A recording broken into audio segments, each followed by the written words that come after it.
Aujourd'hui, on va parler d'un type de mouvement qui est le plus simple et il s'agit du mouvement rectiligne uniforme.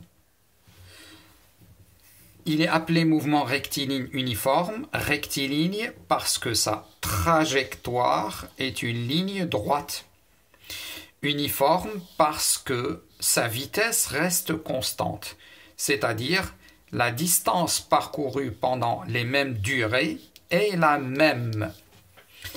Alors, M1, M0, M1, M2, M3, M4 et M5 sont les positions par lesquelles passe le corps à des instants T0, T1, T2, T3, T4 et T5, et la durée entre deux instants successifs est taux égal 40 millisecondes. Donc un calcul par la méthode dite d'encadrement permet de déterminer la vitesse V1, V2, V3 et V4. V1 par exemple, il faut encadrer le point M1, V1 c'est la vitesse au point M1, donc c'est M0, M2, la distance M0, M2 sur deux taux. Même chose pour les autres. Si on fait un calcul, on trouve 0,75 mètres par seconde, c'est-à-dire 0,75 mètres seconde moins 1. Eh bien, on constate que la valeur de la vitesse reste la même. Mais en plus de ça, la direction du mouvement et le sens du mouvement restent les mêmes.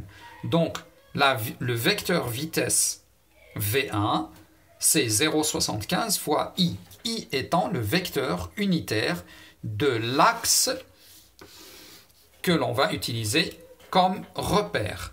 Donc V1 c'est 0,75 I, V2 la même chose, V3, V4. On constate donc que dans un mouvement rectiligne uniforme, le vecteur vitesse est un vecteur constant, c'est-à-dire un vecteur qui garde la même direction, le même sens et la même valeur, la même norme.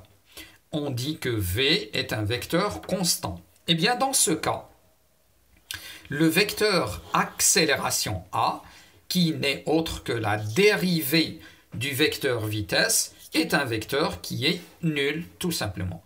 Donc, ce qui caractérise un mouvement rectiligne uniforme, c'est un vecteur vitesse qui est constant, qui garde la même direction, le même sens et la même norme, et un vecteur accélération qui est un vecteur qui est nul, tout simplement. Merci.